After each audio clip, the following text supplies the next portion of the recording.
షష్టాష్టకాలు భార్యాభర్తల మధ్య ఏంటి, ఏం జరుగుతుంది, ఏంటి దానివల్ల ప్రాబ్లమ్స్ ఏంటి? షష్టాష్టకాలు అంటే ఇందాక మనం కుజుడి దగ్గర డిస్కస్ చేసినప్పుడు వచ్చింది కదా, 6, 8 కాంబినేషన్. 6 షష్ట అంటే 6, అష్ట అంటే 8. ఈ మధ్య దీని మీద కూడా చాలా అవేర్నెస్ వచ్చింది. నాకు ఫోన్ చేసే క్లయింట్లు వాళ్ళే చెప్తారన్నమాట, గురించి మాకు షష్టాష్టకాలు ఉన్నాయి అంట.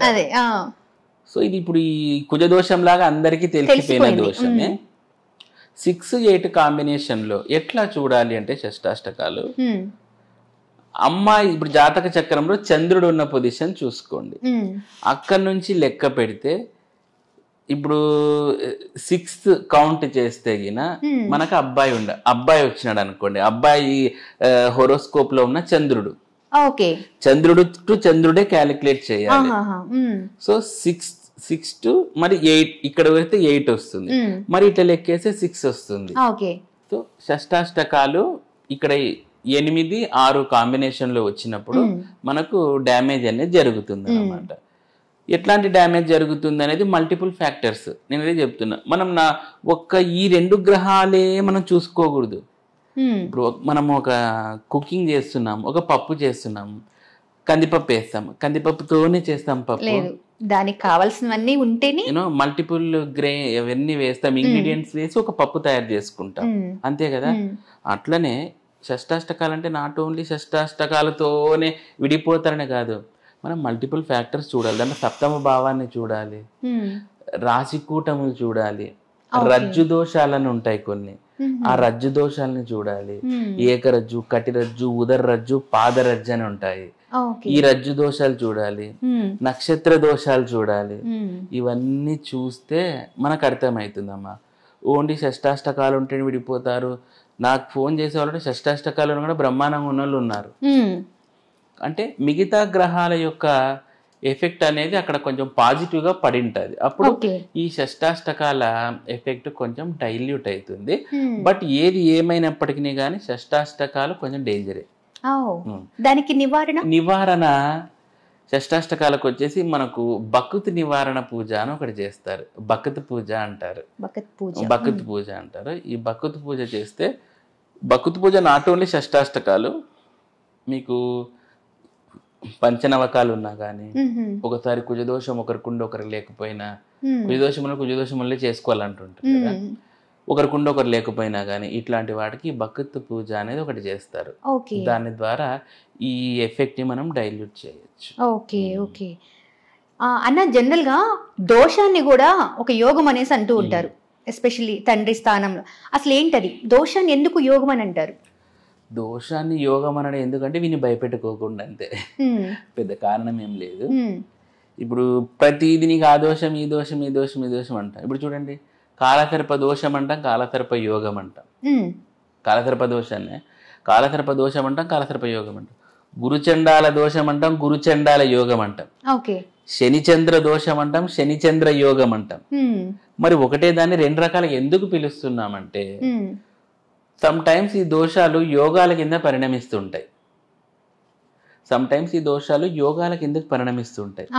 నేను అది చెప్పి మళ్ళీ మనం డిఫరెంట్ గా యాంగిల్స్ చూడాల్సి ఉంటుంది వీటిని. అందుకని పరాశరుడు కానీ, ఇప్పుడు మన ఈ జ్యోతిష నారద సంహిత మిగతా కానీ, అగ్ని పురాణం కానీ, ఇవన్నీ మనకు జ్యోతిషం గురించే చెప్తాయి.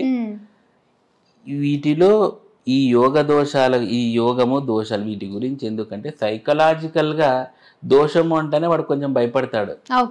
అదేదో కొంచెం యోగము అంటే కొంచెం పాజిటివ్ ఎనర్జీ ఇచ్చినట్లు అవుతుంది కదా. అఫ్ కోర్స్ డ్యామేజ్ జరుగుతుంది, కానీ కొంచెం పాజిటివిటీ, ఆ యోగంలే అని ఆ పదంతోటే వాడు కొంచెము అప్లిఫ్ట్ అవుతాడు అనమాట. అందుకు దీని దోషం యోగం అని చెప్తాము. బట్ నాకు చేసే క్లయింట్లో అయితే మటుకు ఎవరికి నేను ఈ కాలసర్ప దోషం అంటే దోషమే అని చెప్తా, యోగం అయితే చెప్పను. ఎందుకంటే నాకు ఉన్నది చెప్పడం అలవాటు. అతనికి ఏదో నేను మభ్యపెట్టలేను, నీ కాలసర్ప యోగం ఉంది, గురుచండాల యోగం ఉంది అనేది నేను చెప్పను. అన్న, అసలు దోషాలు అంటే ఏంటి? ప్రతి ఒక్కళ్ళు దోషం అనగానే భయపడతారు. అదే చిన్నది పెద్దది అనేది ఎవరికీ తెలియదు, కానీ దోషం అంటే భయపడతారు. ఇందులో చాలా టిపికల్, అమ్మో ఈ దోషం చాలా ప్రాబ్లం చేస్తుంది అన్నది ఏదన్నా ఉందా? దోషము అంటేనే అదొక నెగిటివిటీ ఎఫెక్ట్ అని అర్థము. అంటే ఇదిగా అర్థమైపోతుంది. దోషాలు చూడనమ్మా, దోషాలు కానీ యోగాలు కానీ తీసుకుంటే కొన్ని వందలు ఉన్నాయి. ఆ జ్యోతిష్యంలో కొన్ని వందల యోగాలు ఉన్నాయన్నమాట. కుహు యోగము, కూన యోగము నుంచి నీకు పంచమహాపురుష యోగాలు ఉంటాయి. ఆ కుహు యోగం, కూన యోగం అంటే నీకు ఊరికే ఈరోజు డబ్బు వచ్చింది, నీకు ఈరోజు ఈ యోగం ఉంది అంటారు. సో యోగాలు దాదాపు 700-800 యోగాలు ఉంటాయి. దోషాలు అన్నీ ఉంటాయి. దీంట్లో కొన్ని కాంప్లికేటెడ్ ఉంటాయి బాగా. ఇప్పుడు మనం ఇందాక చర్చించుకున్నాం కదా కుజ దోషము, సో ఇవి కొంచెం వెరైటీ కైండ్ ఆఫ్ యోగాలు. సో ఫర్ ఎగ్జాంపుల్ ఇప్పుడు శపిత దోషం అని ఒకటి ఉంది. శపిత దోషం ఏంది? దోషం అంటే జాతక చక్రంలో శని రాహువులు కలిసి ఉన్నప్పుడు, లేదా శని రాహువుల యొక్క యతి, వాటి సంపర్కం, శని రాహుల సమసప్తక దృష్టి, శని రాహువుని చూసిన, రాహు శనింట్లో ఉన్న, రాహు పోయి ఇక్కడున్న, అంటే వాళ్ళ హౌసుల్లో అనమాట ఒకరినొకరు ఇది చేసుకున్న. అఫ్ కోర్స్ వాళ్ళిద్దరు ఫ్రెండ్సే జాతకరీత్యా, కానీ వాళ్ళ యొక్క కలయిక మటుకు శపిత దోషాన్ని ఫామ్ చేస్తుంది. ఎందుకు ఈ శపిత దోషం అంటే చూడండి, శపిత దోషము పూర్వజన్మ నుంచి క్యారీ అయ్యేది. ఇది శని ఇచ్చిన శాపం. ఇది గ్రహాల్లో శని ఇస్తే దాన్ని శపిత దోషం, శని శాపం ఇస్తే శపిత దోషం అంటారు. జాతకం ఇట్లా హొరోస్కోప్ ఇస్తానే తను ఇమ్మీడియట్ గా దాన్ని క్లోజ్ చేసేసి, ఆ బ్రాహ్మణుడు క్లోజ్ చేసేసి తను వెళ్ళిపోయి వెంటనే ఆ గుడి దగ్గర ఉన్న బావి ఉంటది కదా, అక్కడ లొడలొడ అవి బకెట్ తో నీళ్లు పోసుకొని అప్పటికప్పుడు తోడి ఆ ఫ్రెష్ వాటర్ని పోసుకొని వచ్చి శివాలయంలో మళ్ళీ అర్చన చేసి వచ్చి కూర్చొని ఆ హొరోస్కోప్ని చూడలేదు. తర్వాత నాకు అప్పుడు ఇంట్రెస్ట్ అనిపించింది. ఎందుకు ఆయన దగ్గరికి చాలా మంది వచ్చేవాళ్ళు అప్పట్లో. ఇది జరిగి దాదాపు ఒక 7-8-10 years అవుతా ఉంటుంది. ఎందుకు అంత యా జాతకానికి ఆయన అట్లా చేయలే. అది పోయి బకెట్తో నీళ్లు పోసుకొని ఒక పెద్ద అంటు లాగా దాన్ని చేసి క్లియర్. తర్వాత వాళ్ళ మనవాడు, అంటే వాళ్ళ సంతతిలో ఉన్నవాడు, నేను క్లాస్మేట్లు. అప్పుడు నాకు ఫస్ట్ టైం అది వినడం, ఎందుకురా ఇలా బిహేవ్ చేశారు మీ వాళ్ళు అంటే, వాడు లేదు శపిత దోషం ఉంది వాళ్ళకి అని చెప్పాడు. అవునా, ఏంది ఇది అని. సరే నేను చిన్నప్పుడు కదా, అంటే చిన్నప్పుడు అంటే 8-10 years అంటే పెద్దవ నేను పట్టించుకోలేదు, ఏదో అనుకున్నా. నేను జ్యోతిషం చదివేటప్పుడు తెలుసుకున్నాను శపిత దోషం శాస్త్రంలోనే ఉంటుంది. శపిత దోషం గల జాతకుని చూస్తే వెంటనే దాన్ని బంద్ చేసేసి చింపేసి, వీలైతే ఫైలులో అంట పెట్టి నువ్వు పోయి స్నానం చేసి కర్మ చేసుకొని వచ్చి కూర్చొని ఇంకా వాళ్ళ మొహం చూడకూడదు. అంటే అన్న ఒక జాతకాన్ని చూసి దాన్ని చింపేసేయాలి అని పురోహితులే అనుకున్నప్పుడు, అంటే జ్యోతిష్యం ఎవరైతే చూస్తున్నారో మరి అంటే ఆ జాతకం ఉన్న వాళ్ళ పరిస్థితి ఏంటి? అదే మీరు అర్థం చేసుకోండి. అంతటి తీవ్రమైన దోషం ఈ శపిత దోషం అంటే. ఇది శనిదేవుడే ఇచ్చాడంటే మీరు అర్థం చేసుకోండి. శని కర్మకారకుడు, అంటే వీడు ఎంతటి దుర్మార్గుడు పోయిన జన్మలో అనేది శనికి తెలిసి ఉంటుంది. ఆ శని శాపం ఇచ్చాడంటే అదే శపిత దోషం అన్నమాట. దీనికి నివృత్తి పరిహారాలు ఉన్నాయి, బట్ ఇవి ఎంతవరకు రెమెడీస్ క్లియర్ అవుతాయని తెలియదు. శని ఇట్లాంటి జిమ్మికులకి లొంగేవాడు కాదు.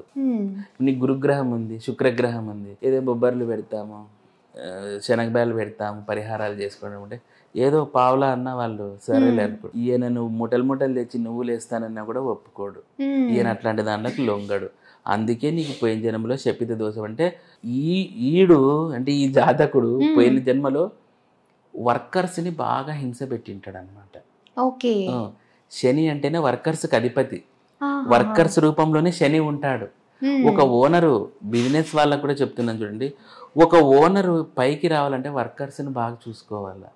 వర్కర్స్ని ఎప్పుడైతే చూసుకోకుంటే శని చాలా ప్రాబ్లమ్స్ క్రియేట్ చేస్తాడు. ఓనర్కి అంత రెస్పాన్సిబిలిటీ ఉంటుంది. ఈ జాతకుడు పోయిన జన్మలు ఇట్లా వర్కర్స్ నీది పెట్టడం, పాత సినిమాల్లో కొరడాలతో కొట్టేది, అంటే అప్పట్లో పోయిన జన్మలు అంటే ఇంకా అవే కదా, రాజుల కొట్టేది, బుట్కాలతో కట్టేది, ఇట్లా చేయడం ఆ శని శాపం పెడతాడు. ఎస్పెషల్లీ లేజీ ఉంటారు చూడండి, వాళ్ళకి ఇది పెడతాడు శని. లేజీ ఫెలోస్ ఉంటారు కదా, వాళ్ళకి శాపం. ఆ శాపం ఎప్పుడైతే జ్యోతిషుడు కనుక్కుంటాడో, ఇంకోటి తెలుసా, ఈ శాపం చూస్తే పావు భాగం జ్యోతిషం చుట్టుకుంటుంది. అమ్మో. అందుకే శపిత దోషం ఉన్న చార్ట్లు చూడరు, ఆ, చూస్తేనే బంద్ చేసేస్తారు. ఓకే. కానీ నా వరకు నేను చూస్తాను, ఎందుకంటే పాపం నన్ను నమ్ముకుంటుంటారు కదా. మరి ఇంటికి పోయి నేను చేసుకునే స్నానాలు గినాలు ఉంటాయి, కానీ పాప నన్ను నమ్మి నాకు డబ్బు కట్టి క్లయింట్స్ ఫోన్ చేసి చూపించుకుంటారు కదా, కాబట్టి నేనైతే చూస్తాను. సబ్స్క్రైబ్ చేయండి. Please do subscribe to. Please like, share and subscribe to top Telugu TV. Top Telugu TV.